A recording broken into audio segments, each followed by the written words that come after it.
கலைஞருடைய பிறந்தநாள் விழா நேற்று. இன்னைக்கு சென்னை தேப்பாக்கம் திருவல்லிக்கேணி தொகுதியில் அந்த வெற்றிக்கான உழைத்த கழக நிர்வாகிகளுக்கு நன்றி அறிவிக்கின்ற நிகழ்ச்சியில் உங்களை எல்லாம் மீண்டும் சந்திப்பதில் மிகுந்த மகிழ்ச்சி அடைகின்றேன். ஒரு நன்றி அறிவிப்பு விழா. இதில் பலர் மகிழ்ச்சியோடு கலந்து கொண்டாலும் சிலர் கொஞ்சம் இறுக்கமான முகத்தோடு அமர்ந்திருக்கிறீங்க. அது தேவையில்லை. இந்த தோல்வி நிரந்தரம் அல்ல. நிச்சயம் மீண்டும் வென்று காட்டுவோம். நிச்சயம் செஞ்சு காட்டுவோம்.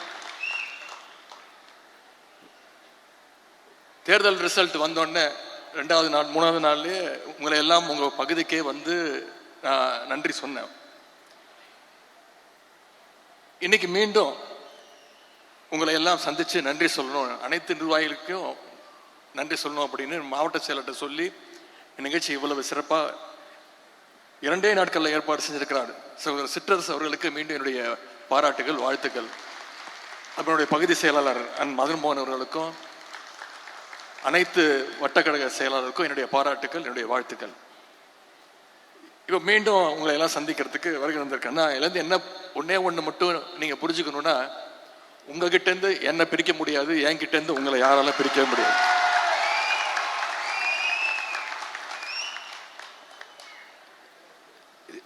நாலு மாவட்டம், சென்னை, காஞ்சிபுரம், திருவள்ளூர், செங்கல்பட்டு, 4 மாவட்டத்தில் எல்லா தொகுதியிலையும் வெற்றி வாய்ப்பை இழந்துட்டோம். இருந்தாலும் சேப்பாக்க திருவல்லிக்கேணியில மட்டும் நாம ஜெயிக்கிறோம்னா அதுக்கு காரணம் நான் கிடையாது. அதற்கு முழு காரணம் இங்க வந்திருக்கக்கூடிய நீங்க தான். இந்த வெற்றி உங்களுடைய வெற்றி. ஏன்னா 3 நாள் தான் பிரச்சாரத்துக்கு வந்தேன், மக்களை சந்திச்சேன். அதுக்கு முன்பு 5 வருஷம் உங்க கூட தான் இருந்தேன். உங்க கூட தான் இருந்தேன்னு சொல்றதை விட நம்ம எல்லாம் ஒன்னாதான் இருந்தோம். தொகுதி முழுக்க சுத்தணும், ஒவ்வொரு தெருவா போனோம், எந்தெந்த தெருவுக்கு என்ன வேணும், ஒவ்வொரு வீடா என்னென்ன தேவைங்கிறத பார்த்து பார்த்து செஞ்சோம். எனவே இந்த வெற்றிக்கு முழு காரணம் இங்க வந்திருக்கக்கூடிய நிர்வாகிகள் நீங்க தான். இவ்வளவு பெரிய அலை அடிக்கும் போதும் சேப்பாக்க திருவல்லிக்கேணி தொகுதியில நாம ஜெயிக்கிறோம்னா அதற்கு நாம அந்த 5 வருஷம் மக்களோடு மக்களா பயணிச்சிருக்கிறோம். இந்த வெற்றிக்காக நீங்க அத்தனை பேரும் கடுமையா உழைச்சிருக்கீங்க. அதுக்கு முதல்ல என்னுடைய நன்றியை நான் மீண்டும் மீண்டும் தெரிவிச்சுக்கிறேன். என்றைக்குமே சேப்பாக்க திருவல்லிக்கேணி தொகுதி திமுகவுடைய கோட்டைங்கிறத நீங்க மீண்டும் நிரூபிச்சு காட்டியிருக்கிறீங்க. எது மிஸ் ஆனாலும் சேப்பாக்க திருவல்லிக்கேணி தொகுதி மிஸ் ஆகாதுங்கிறத மீண்டும் நிரூபிச்சு காட்டிருக்கிறீங்க. கடந்த 5 வருஷமா நம்ம தொகுதி மட்டும் இல்லை, தமிழ்நாட்டுடைய எந்த மாவட்டத்துக்கு போனாலும் அங்க என்ன கூப்பிடுறது பார்த்தீங்கன்னா சேப்பாக்க திருவல்லிக்கேணி தொகுதியுடைய செல்லப்பிள்ளை அப்படின்னு சொல்லுவாங்க. அதை மீண்டும் நீங்க நிரூபிச்சு காட்டியிருக்கிறீங்க. எப்போதுமே நான் உங்க வீட்டு பிள்ளையாகத்தான் இருப்பேன், உங்க வீட்டு செல்ல பிள்ளையாகத்தான் நிச்சயம் இருப்பேன். போன முறை ஒரு வெற்றியை கொடுத்தீங்க, அதன் பிறகு என்னை சட்டமன்ற உறுப்பினர் ஆக்குனீங்க. நம்ம தலைவர் அவர்கள் எனக்கு அமைச்சர் பொறுப்பு கொடுத்தாங்க, அதன் பிறகு துணை முதலமைச்சர் பொறுப்பு வரைக்கும் கொடுத்தாங்க. அதற்கு காரணம் நீங்க தான். இந்த முறை தலைவர் அவர்கள் என்னை எதிர்கட்சி தலைவராக அந்த பொறுப்பை கொடுத்திருக்கிறாங்க, மிகப்பெரிய பொறுப்பு. அதற்கும் காரணம் இங்க வந்திருக்கக்கூடிய நீங்க தான். நம்மளோட தொகுதி நீங்க தான் காரணம். உங்களுடைய அன்பும் உங்களுடைய ஆதரவும் இல்லாம நான் ஒண்ணுமே கிடையாது. அதை நிச்சயம் உணர்ந்து என்னால் முடிந்த அளவுக்கு நம்முடைய தொகுதிக்கும் உங்களுக்கும் என்னென்ன திட்டங்கள் வேணுமோ அதையெல்லாம் நிச்சயமாக எப்பொழுதும் போல அந்த பணிகள்லாம் செய்வேன். இந்த முறை நம்முடைய திராவிட முன்னேற்ற கழகம் ஆட்சிக்கு வராம இருந்திருக்கலாம். ஆனா மக்கள் நமக்கு ஒரு மிகப்பெரிய ஒரு கடமையை கொடுத்திருக்கிறாங்க. எதிர்கட்சி தலைவரா இருங்க, எதிர்கட்சியா நீங்க செயல்படணும்னு மக்கள் நம்ம மேல் நம்பிக்கை வச்சு இந்த பொறுப்பை நம்மகிட்ட கொடுத்திருக்கிறாங்க. இந்த ரிசல்ட் உண்மையாகவே நாம எதிர்பார்க்காத ரிசல்ட் தான். நாம மட்டும் இல்ல, தமிழ்நாட்டு மக்களே எதிர்பார்க்காத ஒரு ரிசல்ட் தான். ஏன் இன்னும் சொல்லப்பானா இப்ப இருக்கக்கூடிய முதலமைச்சரை எதிர்பார்க்காத ஒரு ரிசல்ட் தான். களத்துல யாரு உண்மையான எதிரிங்கிறத தெரியாம இல்லாத எதிரியோட சண்டை போட்டிருக்கிறோம். அதை நம்ம புரிஞ்சுக்கிட்டு தான் ஆகணும். எங்க மிஸ் பண்ணிட்டோங்கிறத தெரிஞ்சுக்கணும். அப்பதான் நம்முடைய தவறை திருத்திக்கிட்டு அடுத்த முறை உண்மையான எதிரி யாருங்கிறத கண்டுபிடிச்சு அதுக்கு தகுந்த மாதிரி நம்முடைய செயல்பாடுகளை செஞ்சோம்னா நிச்சயம் வெற்றி பெறுவோம். சேப்பாக்க திருவள்ளிக்கேணி தொகுதி மட்டும் இல்ல, தமிழ்நாடு முழுக்க உண்மையான எதிரி யாருன்னே தெரியாம களமாடி இருக்கிறோம். அங்கதான் நம்ம மிஸ் பண்ணிட்டோம். மக்கள் மீது ஓவர் கான்பிடண்டா இருந்துட்டோம்.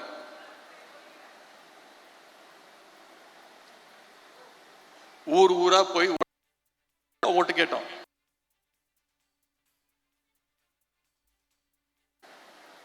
ஆனா எங்க தெரியுமா மிஸ் பண்ணிட்டோம்?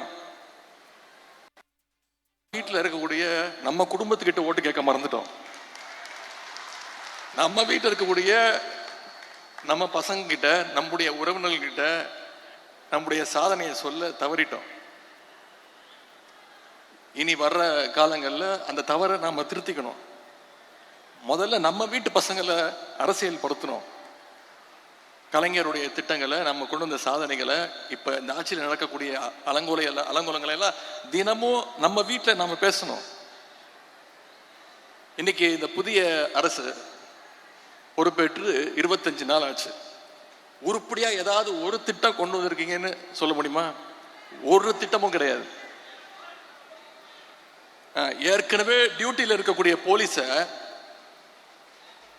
வெறும் ஸ்டிக்கரை மாத்தி, போலீஸ் வேனுக்கு வெறும் ஸ்டிக்கரை மாட்டி சிங்கப்பெண் திட்டம் அப்படி ஒரு திட்டத்தை கொண்டு வர போறோம் சொல்லி அதையும் கொண்டு வர முடியாத நிலைமையில தான் இன்னைக்கு இந்த ஆட்சி நடந்துகிட்டு இருக்கு.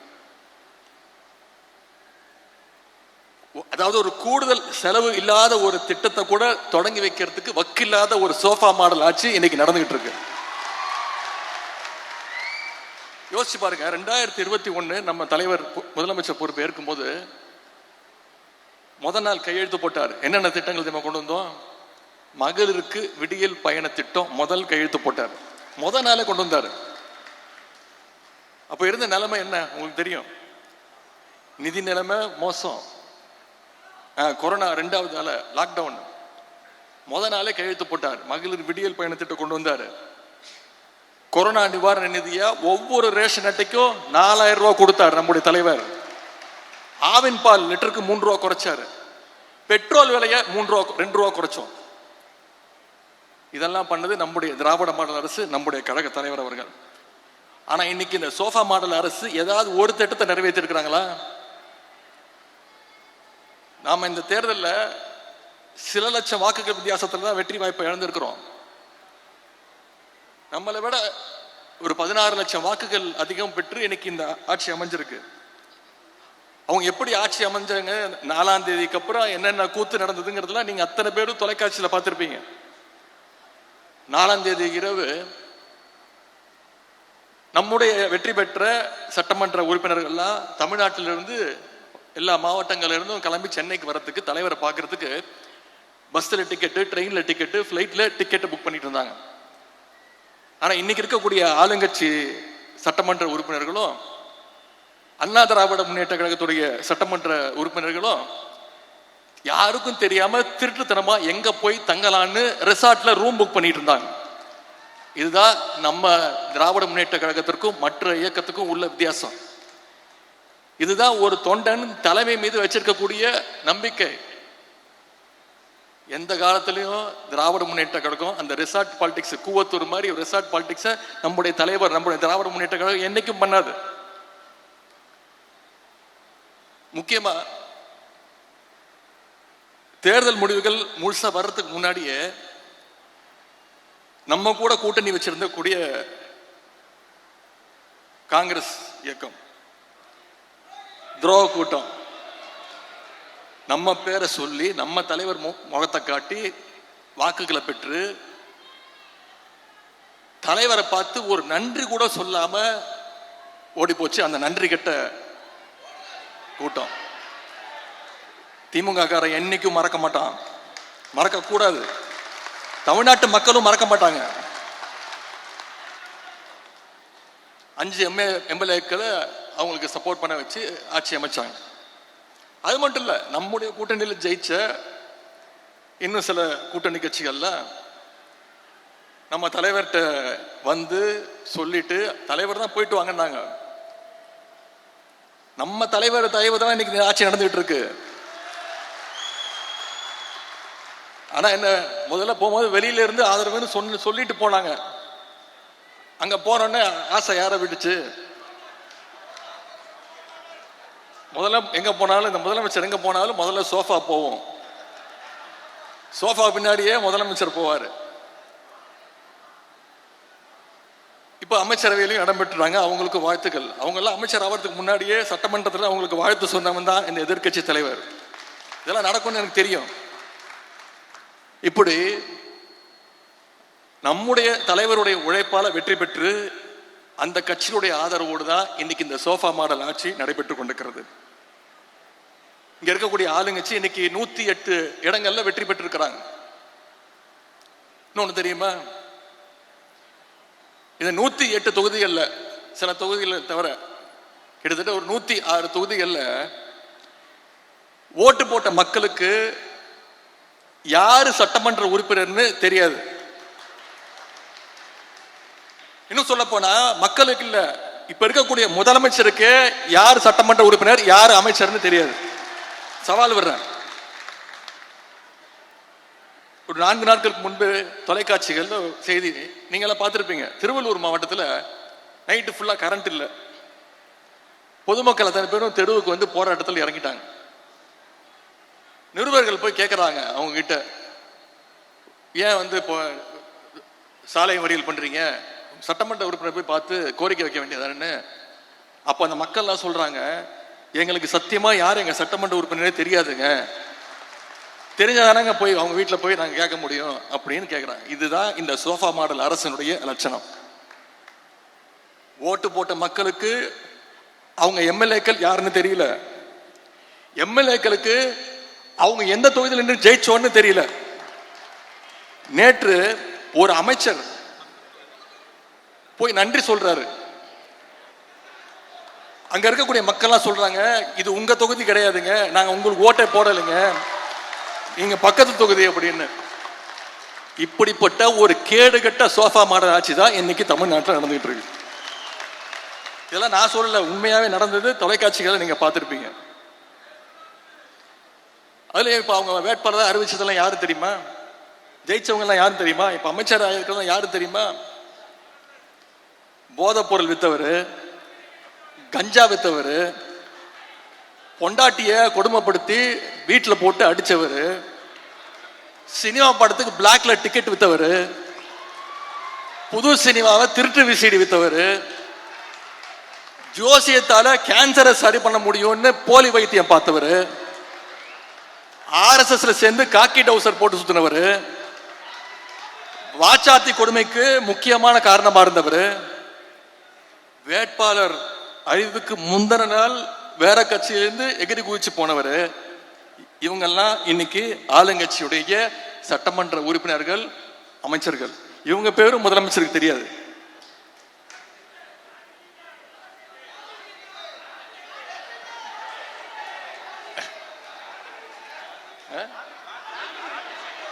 அது வேற இருக்கா? லாட்டரி டிக்கெட் வித்தவர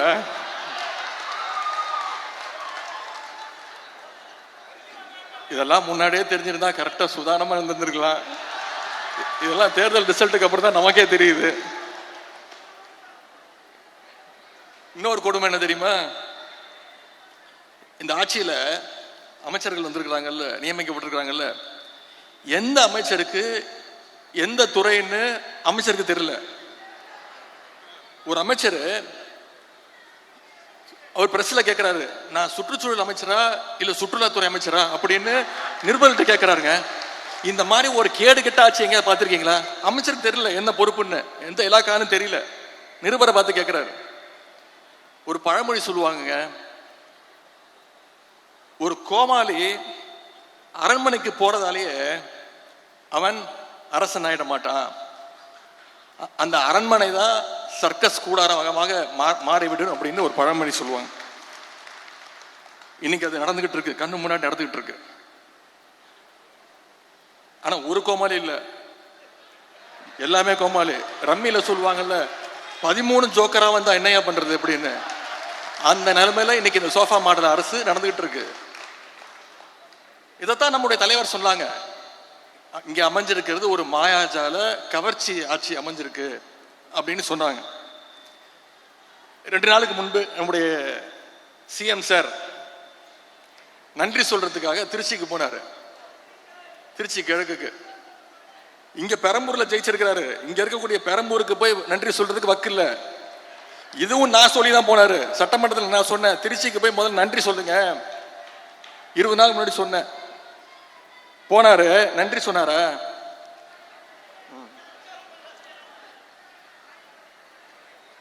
பொதுவா ஒரு முதலமைச்சர் ஆனதுக்கு பிறகு நம்முடைய தலைவர் இந்த 5 வருஷத்துல எந்த மாவட்டத்துக்கு போனாலும் அந்த மாவட்டத்துக்கு புது திட்டங்களை போய் அறிவிப்பாங்க. ஏதாவது ஒரு திட்டத்தை அறிவிச்சாரா? திருச்சிக்கு போனாரு, ஏதாவது திட்டத்தை அறிவிச்சாரா? ஒரு திட்டமும் கிடையாது. திருச்சி கிழக்குல இன்னும் 6 மாசத்துல இடைத்தேர்தல் வரப்போகுது. அதுக்கான பிரச்சாரத்துக்காக போயிட்டு அவர் எப்ப வாயை திறந்தாலும் அவர் வாயிலிருந்து வர வார்த்தை ஒன்னே ஒண்ணுதான், எல்லாத்துக்கும் காரணம் திமுக தான். திருச்சியில் அவர் பேசுற பேச்சை கேட்டு இன்னைக்கு தமிழ்நாட்டு மக்கள் தலையில அடிச்சுக்கிறாங்க. இவரெல்லாம் ஒரு முதலமைச்சரா தேர்ந்தெடுக்குமே இன்னைக்கு தலையில அடிச்சுக்க ஆரம்பிச்சுட்டாங்க. சொல்றாரு, அதுல கோபம் வருது அவருக்கு.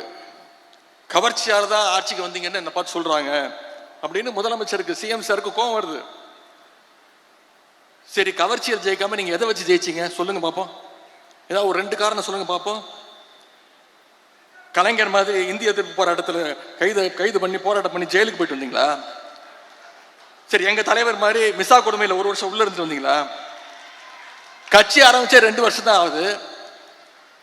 மாநில உரிமைகளுக்காக என்னைக்காவது குரல் கொடுத்திருக்கிறீங்களா? ஒன்றிய பாஜக அரசு ஏதாவது குரல் கொடுத்திருக்கிறீங்களா? பின்ன வேற எதை வச்சு நீங்க ஆட்சிக்கு வந்தீங்க? ஏதாவது ஒரு போராட்டம் பண்ணிருக்கீங்களா? எல்லாத்தையும் விடுங்க, தமிழ்நாடு முழுக்க போய் மக்களை சந்திச்சு உங்க கொள்கை என்னன்னு சொல்லி ஓட்டு கேட்டீங்களா? உங்க வேட்பாளர் பேர் உங்களுக்கு தெரியுமா? எதுவுமே தெரியாது. இதைத்தான் எங்களுடைய தலைவர் அவர்கள் கவர்ச்சி அரசியல் எங்களுடைய தலைவர் அவர்கள் சொன்னாங்க. அது மட்டும் இன்னொன்னு சொல்றாரு, அவர் வாயில நல்லா வந்துருமா? வாயில என்ன வரும்? தமிழ்நாட்டு மக்கள் வாயில நிறைய வரும். தமிழ்நாட்டு மக்கள் காத்துக்கிட்டு இருக்காங்க, இந்த முதலமைச்சர் வாயில ஏதாவது ஒரு நல்ல வார்த்தை வருமா அப்படின்னு, ஏதாவது ஒரு திட்டங்கள் வருமான்னு இன்னைக்கு காத்துக்கிட்டு இருக்கிறாங்க. இது வரைக்கும் உருப்படியா ஒன்னும் வரல. எந்த பிரச்சனையை கேட்டாலும் திமுக வெர்சஸ் தாவேகா, எதை பத்தி கேட்டாலும் திமுக செய்கின்ற சதி. இப்படிப்பட்ட ஒரு முதலமைச்சரை இன்னைக்கு தமிழ்நாட்டு மக்கள் தேர்ந்தெடுத்துட்டாங்க. அந்த முடிவை நம்ம ஏத்துக்கிட்டு தான் ஆகணும். அது மட்டும் இல்ல, தூரசக்தி, ஓரசக்தி, பாரசக்தின்னு நம்முடைய திரைப்பட இயக்குனர் திரு டி ராஜேந்தர் மாதிரி ரைமிங்கா டயலாக் பேசுறாரு. திமுகவுக்கு வயசு 75, பவள விழா ஆண்டு தாண்டி போயிட்டு இருக்கிறோம். திமுக நாங்க பார்க்காத வெற்றியும் கிடையாது, நாங்க பார்க்காத தோல்வியும் கிடையாது. எவ்வளவு பெரிய தோல்வியா இருந்தாலும் மீண்டும் எந்திரிச்சு வருவோம். எங்க தலைவர் எங்களை அப்படிதான் ட்ரெயின் பண்ணியிருக்கிறாரு. ஆனா எந்த காலத்திலையும் திமுக மக்களை விட்டு தூரமா நின்னதே கிடையாது. இன்னைக்கு உங்க கூட ஒட்டிக்கிட்டு இருக்குது காங்கிரஸ் கட்சி. 1976ஆம் ஆண்டு எமர்ஜென்சி கொண்டு வந்துச்சு தமிழ்நாட்டில். அப்ப தமிழ்நாட்டில் திமுக ஆட்சி, கலைஞர் தான் முதலமைச்சர். அப்போ எங்க ஆட்சியே போனாலும் பரவாயில்ல, எமர்ஜென்சியை எதிர்ப்போன்னு மக்கள் கூட நின்ன கழகம் திராவிட முன்னேற்ற கழகம். என்னைக்கும் மக்களை விட்டு தூரமா பயந்து பார்த்து யாருக்கும் பயந்து ஓடுற கூட்டம் கிடையாது நம்முடைய திமுக. பயங்கிறது உடன்பிறப்புகளுடைய பிளட்லயே பயங்கர வார்த்தையே கிடையாது. இன்னும் கொஞ்ச நாள்ல மக்கள் பார்க்க போறாங்க, யார் தூரமா நிக்க போறது, யார் ஓட போறது அப்படிங்கறத மக்கள் விரைவில் தெரிஞ்சுப்பாங்க. இப்பதான் 25 நாள் தான் ஆச்சு. இன்னைக்கு ஒரு அரசு விழாவில், தமிழ்நாட்டு அரசு விழாவில் தமிழ்தாய் வாழ்த்து 3வது இடத்துக்கு போயிருச்சு. இதை ஓரமா நின்று வேடிக்கை பார்த்தது யாரு? திருவள்ளுவருக்கு மீண்டும் காவி பெயிண்ட் அடிக்க ஆரம்பிச்சுட்டாங்க. இதை பத்தி பேசுறதுக்கு வக்கு இல்லாம பயந்தாங்கோலியா இன்னைக்கு ஓரமா நின்று வேடிக்கை பார்த்துட்டு இருக்கிறது யாரு? இன்னைக்கு கர்நாடகா முதலமைச்சர் திரு டி.கே. சிவகுமார் அவர்கள் சொல்றாரு, இவ்வளவு நாள் திமுக ஆட்சியில் இருந்தது, அதனால மேகதாது அணையை பத்தி நம்மளால பேச முடியாம இருந்துச்சு, இன்னைக்கு திமுக ஆட்சியை விட்டு போயிடுச்சு, இனிமே நமக்கு கவலை கிடையாது, மேகதாது அணையை கட்டுவோம் அப்படின்னு சொல்லும் போது அதை பத்தி எதிர்த்து குரல் கொடுக்க கூடாத ஒரு வக்கு இல்லாத ஆட்சி இன்னைக்கு யார் நின்று வேடிக்கை பார்த்துக்கிட்டு இருக்கிறது? இப்படி நாளுக்கு நாள் தமிழ்நாட்டில் தொடர்ந்து பாத்தீங்கன்னா அந்த 25 நாள் எவ்வளவு கொலைகள், கொள்ளைகள், பாலியல் பலாத்காரங்கள் தொடர்ந்து வந்துகிட்டு இருக்கு.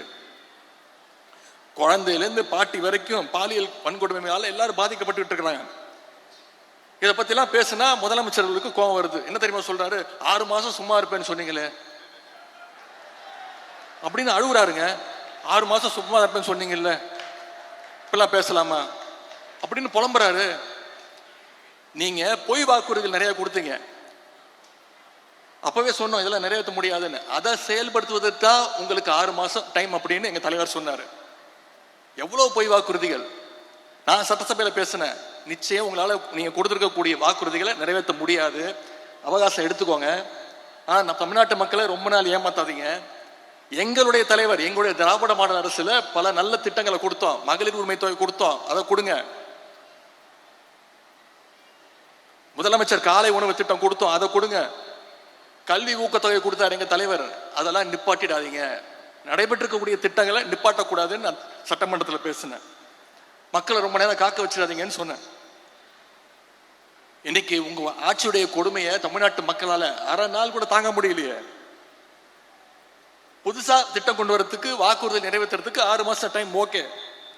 ஆனா டெய்லி பிரச்சனை இருக்க, சட்டம் ஒழுங்கு பிரச்சனை இருக்கு, அதுல நீங்க சொதப்பினா நாங்களாம் வாயை மூடிட்டு சும்மா இருக்கணுமா, வேடிக்கை பார்க்கணுமா? நிச்சயம் குரல் கொடுப்போம், நிச்சயம் உங்க தவறுகளை சுட்டி காட்டுவோம். திமுக ஆட்சிக்கு வந்தப்போ 2021ஆம் ஆண்டு நம்முடைய தலைவர் சொன்னாங்க, எங்களுக்கு வாக்களிக்காத மக்களும் திமுகவுக்கு வாக்களிக்காம விட்டுட்டோமே, தவறு செஞ்சிட்டோமே அப்படின்னு வருந்துற அளவுக்கு எங்களுடைய ஆட்சி அமையும், ஆட்சி நடத்துவோம் அப்படின்னு நம்முடைய தலைவர் சொன்னாங்க. ஆனா இன்னைக்கு உங்க ஆட்சியில உங்களுக்கு ஓட்டு போட்டவங்க கூட ஐயோ தெரியாம இந்த கட்சிக்கு ஓட்டு போட்டுட்டோமே அப்படின்னு வருந்தக்கூடிய அளவுக்கு உங்களுடைய ஒவ்வொரு நாள் செயல்பாடும் இன்னைக்கு நடந்துட்டு இருக்கு. ஆட்சி அமைப்பதற்கு குதிரை பேரம் நடத்தலன்னு முதலமைச்சர் அவருக்கு தானே சர்டிபிகேட் கொடுத்துக்கிறாரு. என்னென்ன நடந்துச்சுன்னு தமிழ்நாட்டு மக்கள் பார்த்தாங்க. மன்னார்குடி எம்எல்ஏவை என்ன பண்ணீங்க? அந்த கட்சி தலைவருக்கே தெரியாம கடத்திட்டு போய், அப்ப நீங்க பண்ணதுக்கு பேர் என்ன? இது பேர் என்ன தெரியுமா? தூய சக்தியா. இதுக்கு பேர் தூய சக்தியா? நாரசக்தி. அது மட்டும் இல்ல, இப்ப என்ன தெரியுமா சொல்றாரு? மற்றும் சில பேரா, பேரை சொல்ல கூட வெக்கப்படுறாராம். மற்றும் சில பேர் அல்லு சில்லு கட்சி. நான் கேட்கிறேன், அப்புறம் அல்லு சில்லு கட்சி தானே, அப்புறம் எதுக்கு அவங்க எல்லாம் போய் தனித்தனியா போய் பார்த்து சால்வை போட்டு போட்டோ எல்லாம் எடுத்தீங்க? எதுக்கு சோஃபா செட் அமிச்சிங்க? இப்ப கடைசியில் அவங்களையும் காட்டி விட்டாரு. ஒரு படத்துல கவுண்டமணியும் செந்திலும் இளநீ வியாபாரம் பண்ணிட்டு இருப்பாங்க, ஞாபகம் இருக்கா? Goundamani owner, Senthil assistant. எதிர்க்க வடிவேல் ஒரு கடை போடுவாரு. செந்திலுக்கும் வடிவேலுக்கும் ஒரு அண்டர்ஸ்டாண்டிங் ஆயிடும். என்ன பண்ணுவாரு, ஒரு இளநியா கயிறு கட்டி கவுண்டமணிக்கு தெரியாம பின்னாடி வழியா பின்னாடி அப்படியே அமிச்சுக்கிட்டே இருப்பாரு. இதை வச்சு வடிவேல பெரிய கடை போட்டுருவாரு. இன்னைக்கு அதைத்தான் இன்னைக்கு தமிழ்நாட்டில் இந்த ஆளுகின்ற கட்சி செஞ்சிட்டு இருக்கு. ஆளுங்கட்சி எம்எல்ஏக்களை ஒவ்வொன்றா உருவிட்டு இருக்கிறாங்க. நாம பெருமையா சொன்னோம், Dravidian model, development model, $1 trillion எக்கானமின்னு பெருமையா சொல்லிட்டு இருந்த தமிழ்நாட்டை இன்னைக்கு சோஃபா மாடல் ஆக்கின பெருமை தான் இன்னைக்கு இந்த ஆட்சிக்கு உண்டு. வேற எந்த செயல்பாடும் கிடையாது, எதுவுமே கிடையாது. மக்களுக்கு இன்னும் பஞ்ச் டயலாக்ஸும் உங்களுடைய ரீல்ஸும் தேவையில்லை. அவங்களுக்கு தேவை பாதுகாப்பும் உங்களுடைய வாக்குறுதிகளும் ஸ்கீம்ஸும் தான். புது முதலமைச்சருக்கு ஒரு புதுவிதமான ஒரு ப்ராப்ளம் இருக்கு. ஃபோபியான்னு சொல்லுவாங்க.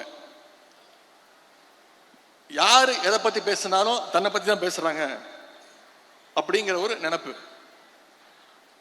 அவரே அதை கற்பனை பண்ணிக்கிட்டு அதுலயே இருக்கிறாரு. என்ன தெரியுமா சொல்றாரு? அவர் கோட்டு சூட்டு போடுறாருல, அதை நாம கிண்டல் பண்ணிட்டோமா?